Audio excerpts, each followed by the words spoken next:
Right from the start, this hearing goes off the rails. The judge is trying to ask a routine question that every court must address before sentencing, whether the defendant understands the right to an attorney. Instead of answering, the defendant repeatedly insists he's making a special appearance. Will this strategy help him? Or is it about to make things much worse? Are you able to hear me okay? I can now. Okay. Great.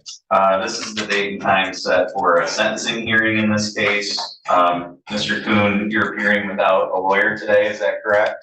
Yes. You understand that you do have the right to have an attorney? You're on special appearance, so You understand that you have the right to have an attorney? I'm here on special appearance, sir. I know, I'm asking you a question. And I'm here on special appearance. Do you understand that you have the right to have an attorney? I'm here on special appearance. That's not my question. Are you gonna answer my question? I'm here on special appearance, sir. I understand I made a mistake, and I'm ready to, try to solve this problem. Are you gonna answer my question? I'm here on special appearance. That's all I can say. So you're not gonna answer my question? I'm here on special appearance, sir. Okay, I'm gonna have you sit back over there for a minute. We're gonna take up your case again. In a little bit, I need to decide how we're gonna proceed if you're gonna refuse to answer any questions here today, okay? Nope, you're not handing anything to anybody. You're gonna go sit right over there. Okay, officer. Are you able to hear me okay, Mr. Kuhn? Yeah. Okay, so I just want to explain a couple of things to you. I have an obligation to ask you certain questions to make sure that you understand what's happening with your case. And that's why I'm asking you whether you understand that you have the right to have an attorney and that you would have the right to have one appointed if you couldn't afford one. I'm just trying to make sure that you understand your rights, and it's my job to explain those rights to you. I'm not asking you to give up any rights. You're not putting yourself in any kind of legal danger by answering these questions. I'm just trying to find out if you understand what your rights are and how we're going to move forward, so that I know that you're knowingly and voluntarily choosing not to have an attorney to represent you. This is actually an important legal safeguard. The judge isn't trying to trap the defendant. She's creating a record showing that any decision to proceed without a lawyer is made knowingly and voluntarily. Without that record, the sentencing itself could be challenged later. That's why these questions matter so much. And if you don't answer these questions that I'm asking you, it impedes my ability to proceed with the hearing in the way that I'm required to under the law. You understand that?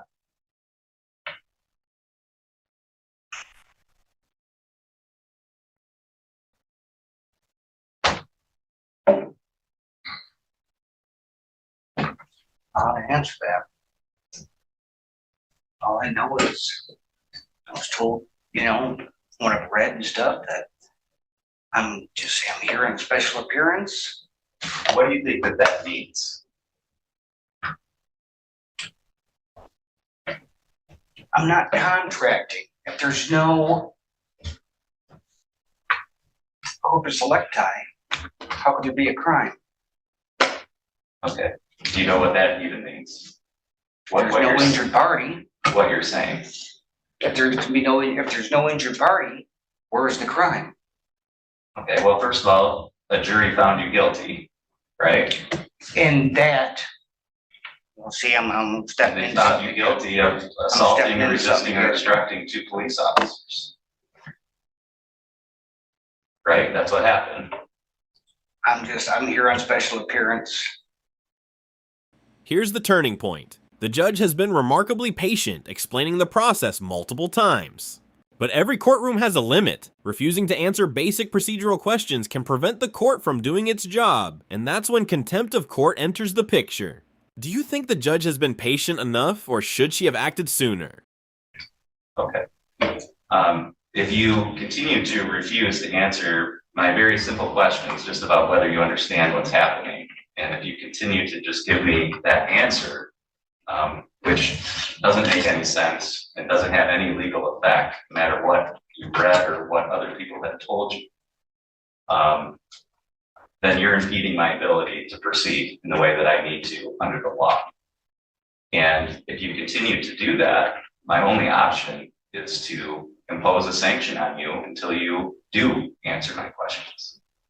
And what that means is that I'm going to find you in direct contempt for impeding the function of the court by refusing to answer very simple questions. And I'm going to put you in jail for 30 days. And if at any point during that jail stay, you decide that you will answer these very simple questions, then we'll come back into court immediately and we'll take care of the sentencing. Notice what happens immediately after the contempt warning. The conversation suddenly becomes much more practical. Once the consequences are clearly explained, the defendant starts engaging with the judge instead of repeating the same phrase. Sometimes the possibility of immediate sanctions changes the direction of a hearing faster than any legal argument. But those are going to be your options, because I'm not gonna have you just. Okay, well, thank you for clearing that up. So it's your choice. You can answer my questions, I or you would like to have can an attorney, but the attorney I had absolutely did nothing. Okay, we're past that point. What we're here for today is the sentencing hearing, because you've been convicted, you've been found guilty by a jury of your peers. And so we're here for sentencing. So we're not here to talk about what did or didn't happen with your lawyer before. I'm trying to find out if you understand that you have the right to hire your own lawyer, or if you can't afford one, that one will be appointed for you. Do you understand that you have that right? Yes. Okay. And you understand that proceeding without a lawyer has certain risks. Do you understand that? But I obviously can't afford an attorney. Okay. And the one I had, again, didn't do a dang thing because the ticket should have never been split. Okay. Do you want to That was my request? argument to begin with. Do you want to request a different attorney to be appointed? Actually, yes. You did. Okay. All right. So you did previously qualify. So I find that you continue to qualify for court appointment attorney. Court is going to appoint one for you, and we'll reset this hearing for my next available date. Okay. Am I going back to jail or can I go home? No, you're going back to jail until we have the hearing. I've already had 3 weeks in jail, sir. And you made that choice by refusing to comply with it. This may be the biggest lesson in the entire hearing. The judge isn't criticizing the defendant for asking questions. She's warning him about relying on misinformation instead of qualified legal advice. Courtrooms operate on statutes, case law, and legal procedure, not internet theories.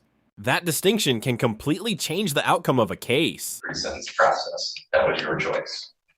You're just facing the consequences for your own choices.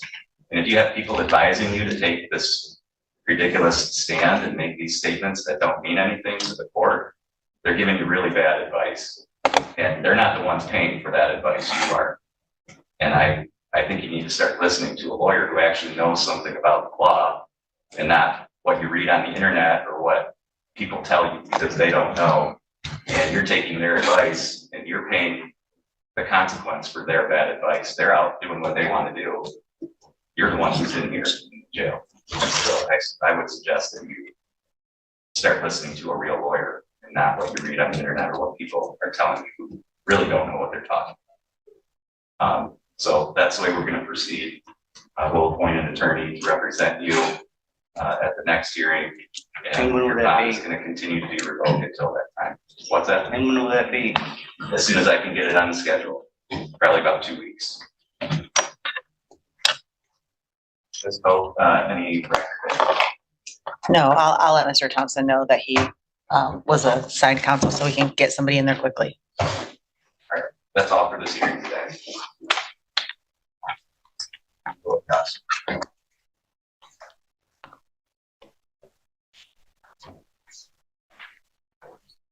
Our next hearing is set for 11, so we'll be in recess until that.